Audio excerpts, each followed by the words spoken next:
இம்மந்திரம் காட்டும் சைவம். சைவ சமயத்தின் முழுமுதற் கடவுள் சிவபெருமான் என்பதையும், சிவ சம்பந்தமுடையது சைவம் என்பதையும், சைவம் சிவனுடன் சம்பந்தமாகுதல், சைவம் தனி அறிந்தே சிவம் சாருதல், சைவம் சிவன் தன்னை சாராமல் நீங்குதல், சைவம் சிவானந்தம் சாயுச்சியமே எனும் மந்திரம் சொல்கிறது. சைவ சமய நெறியாவது சிவனுடன் சேர்ந்து இருத்தல். சிவம் என்பது சைவ நெறிமுறை அறிந்து சிவனோடு கூடியிருத்தல்.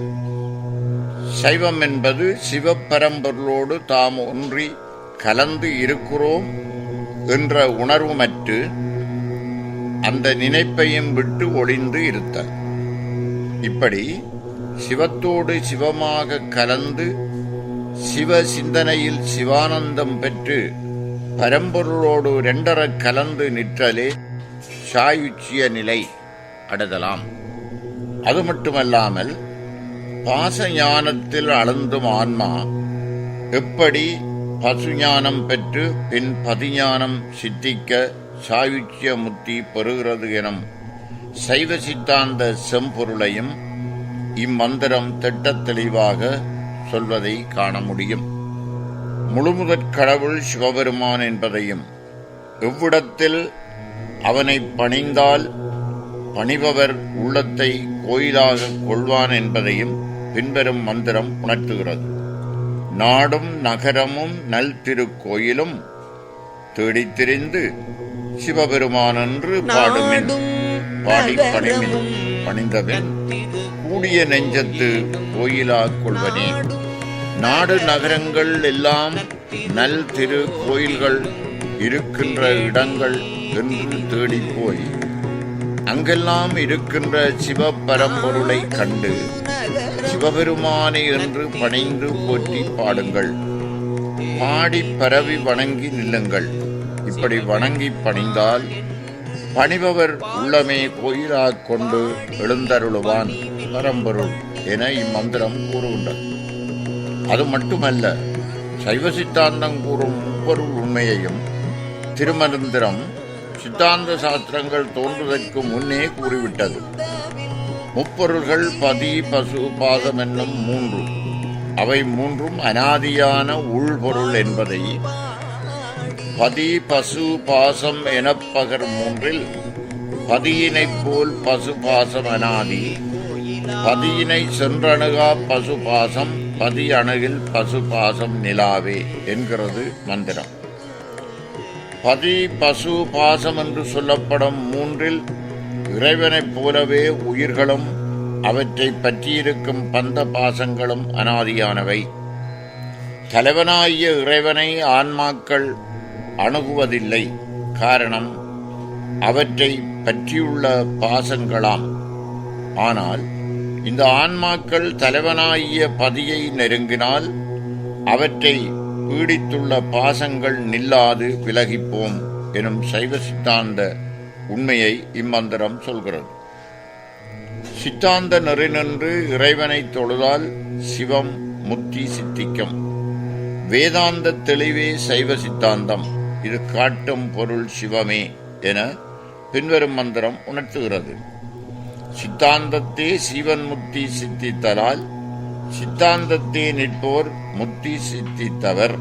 சித்தாந்தத்தே வேதாந்தம் செம்பொருள் ஆதலால் சித்தாந்த வேதாந்தம் காட்டும் சிவனையே. சித்தாந்த வழி நிற்கும் சீடர்களுக்கு திருவடி பேரின்பமாகிய முத்தி காட்டுதலால் சித்தாந்த நெறி நிற்போர் முத்தி இன்பம் பெற்றவர் ஆவர். சித்தாந்தம் வேதாந்தம் என்ற இந்த இரண்டும் உயர்ந்த பரம்பொருளாகிய சிவத்தை பற்றியதாதலால் சித்தாந்தம் வேதாந்தம் என்னும் இரண்டுமே சுட்டுவது சிவனின் காட்சியே எனும் இம்மந்திரம் கருத்து மிக உயர்வானதாகும். இக்கலியுகத்தில் சைவம் சிவநெறி என்றும் சைவ சித்தாந்தம் என்றும் சிவபெருமான் என்றும் சொல்லுவதற்கு கூச்சப்படுபவர்களையும் நமது சமயத்தின் பெயர் எது என தெரியாது தடுமாறுபவர்களையும் பரவலாக காண்கிறோம். இவர்கள் திருமூலரின் திருமந்திரத்தை படிப்பார்களே ஆனால் தம் அறியாமையை புரிந்து தெளிவு பெறுவர். சைவத்தை அறிய மிக தொன்மையான ஆழமான அகலமான நுண்ணிய கருத்துக்களஞ்சியமாயுள்ள திருமந்திரத்தை படித்து வாழ்வின் பயனை பெறுவோம்.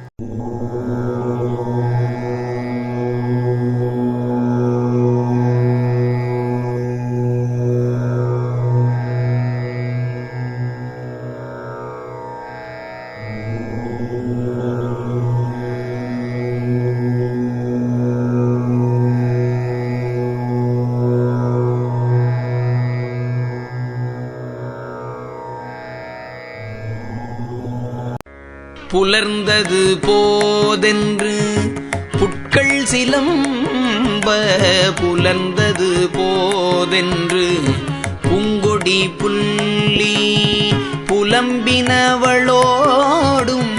போகம் நுகரும் புலம்பனுக்கு என்றும் புலர்ந்தின்று போதே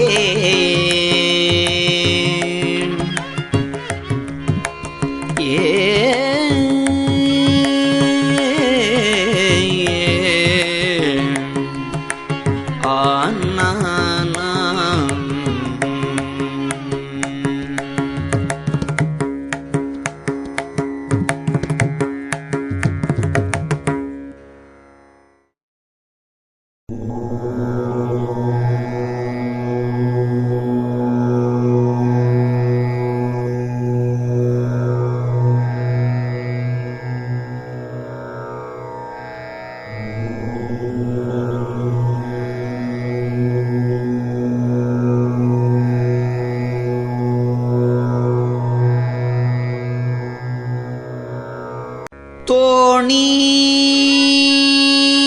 ஒன்று உண்டு துறையில் விடுவது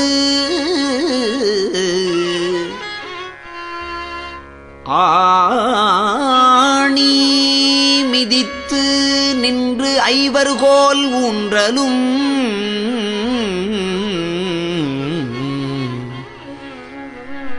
வாணிபம் செய்வார் வழியிடை ஆற்றிடை ஆணி கலங்கின் அது இது ஆமே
நின்றார் இருந்தார் கிடந்தார் எனல் இல்லா சென்றார்தம் சித்தமே மோனச்சமாதியாம்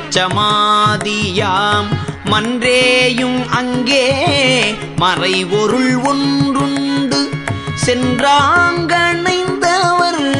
சேர்கின்றவாரே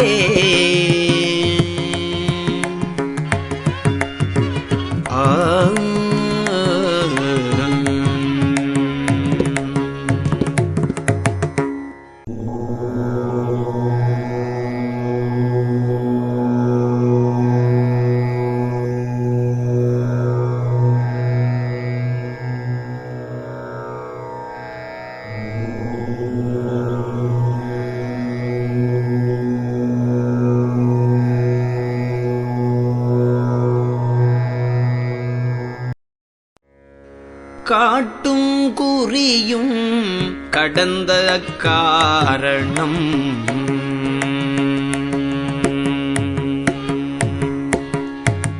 காட்டும் குறியும் கடந்த காரணம் எட்டின் புறத்தில் எழுதி வைத்து என் பயல்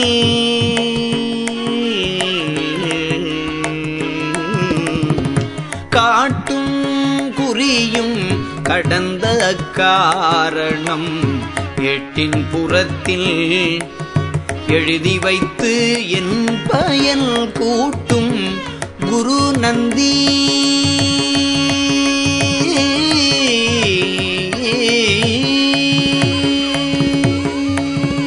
கூட்டும் குரு நந்தி கூட்டிடன் அல்லதை கூட்டும் குரு நந்தி கூட்டிடில் அல்லதை ஆட்டின் கழுத்தில் அதற்கிடந்தற்றே